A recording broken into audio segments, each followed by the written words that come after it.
दोस्तों, समय बहुत खराब है और इस खराब समय में बहुत सारे खराब लोग भी हैं। अब आप कहेंगे इससे इस कहानी का क्या लेना देना। दोस्तों, इस कहानी में आप देखेंगे कि कैसे दुष्ट अपनी दुष्टता सभी जगह अपनाता है, मतलब वो कहीं अपनी दुष्टता नहीं छोड़ता। तो चलिए कहानी की शुरुआत करते हैं। और इससे पहले मैं आपको बता दूं, बीरबल ने इस कहानी में मेन रोल निभाया है, क्योंकि यह कहानी भी अकबर बीरबल की है, तो ऑब्वियसली बीरबल का रोल तो है ही। आप सब जानते हैं कि बीरबल कितने बुद्धिमान थे और एक बार फिर से उन्होंने अपनी बुद्धिमत्ता का परिचय सब लोगों को दे दिया। तो चलिए कहानी की शुरुआत करते हैं। मेरा नाम है अमित शर्मा और वीडियो को लाइक कर दें अगर आपको वीडियो अच्छी लगे, चैनल को सब्सक्राइब कर दें अगर आपको मेरे कहानी सुनाने का अंदाज भी अच्छा लगे, क्योंकि हम हर रोज यहाँ पर ऐसी ही रोचक कहानियाँ लाते रहते हैं सिर्फ आपके लिए।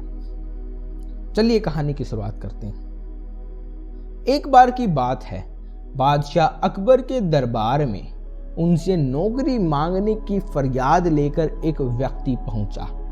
उसकी कुछ देर बातें सुनने के और बुद्धि का परीक्षा लेने के बाद बादशाह ने उसे चुंगी यानी टैक्स वसूलने वाला अधिकारी बना दिया। बीरबल भी उस दरबार में मौजूद थे। उन्होंने उसे कुछ देर ध्यान से देखने के बाद कहा, बादशाह, यह व्यक्ति ज्यादा ही चालाक लग रहा है। यह जल्द ही कुछ न कुछ बेईमानी जरूर करेगा। होते होते कुछ समय गुजरा और तब तक उस व्यक्ति ने टैक्स वसूलने का काम पूरी तरह संभाल लिया था। एक दिन बादशाह अकबर के पास एक दो व्यक्ति उस अधिकारी की शिकायत लेकर आए।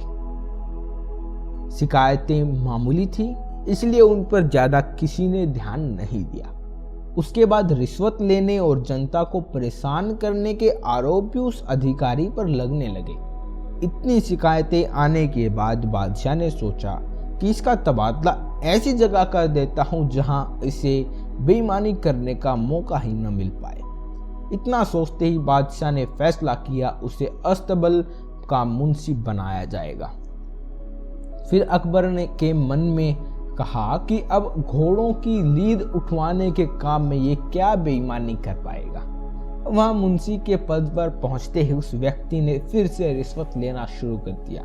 उसने सीधे घोड़े की देखभाल करने वालों से कह दिया कि तुम लोग घोड़ों को कम दाना पानी खिलाते हो। इसका पता बादशाह को चला, इसलिए मुझे लीद को तोलने के लिए भेजा है। अगर लीद का वजन कम हुआ तो सबकी शिकायत बादशाह से कर दूंगा। इस तरह से उस मुंशी से परेशान होकर हर घोड़े के हिसाब से उसे 1 रुपया लोगों ने देना शुरू कर दिया। यह बात भी कुछ समय बाद अकबर तक पहुंच गई। उन्होंने मुंशी को सीधे यमुना की लहरें गिनने का कार्य सौंप दिया। फिर बादशाह के मन में हुआ कि अब यहाँ तो यह क्या ही बेईमानी करेगा। कुछ ही दिनों में जैसे ही वो व्यक्ति यमुना किनारे पहुंचा तो वहां भी उसने अपना दिमाग दौड़ा लिया। वो नाव से सवारी करने वालों को रोक रोक कर कहता कि मैं लहरें गिन रहा हूं, ऐसे में तुम लोग यहाँ से कैसे निकल सकते हो। इसी जगह पर 2-3 दिन तुम रुकना होगा। रोज रोज ऐसी बातें सुनकर नाव चलाने वालों ने अपने कार्य को जारी रखने के लिए उसे 10-10 रुपए की रिश्वत देना शुरू कर दिया। अब यमुना किनारे भी व्यक्ति खूब बेईमानी कर रहा था। 1-2 महीने में यह बात भी बादशाह तक पहुंच गई। तभी अकबर ने एक लिखा हुआ आदेश भिजवाया, नाव को रोको मत, जाने दो। वो व्यक्ति चतुर था। वो व्यक्ति बहुत चतुर था। उसने बादशाह के आदेश वाले पत्र को नावों को रोको मत, जाने दो कर दिया। इस थोड़ी हेर फेर के बाद उसने अकबर का आदेश वहां टंगवा दिया। आखिर में उससे परेशान होकर बादशाह ने उसे नौकरी से निकाल दिया। तभी बादशाह को बीरबल की बात याद आ गई कि ये आदमी बेईमान है, बेईमानी जरूर करेगा, आप इसे कहीं भी भेज दो। तब उसके मन में हुआ कि मुझे उसे पहली गलती में ही कठोर दंड देना चाहिए था। कहानी से सीख मिलती है कि बेईमान व्यक्ति बेईमानी कहीं नहीं छोड़ता।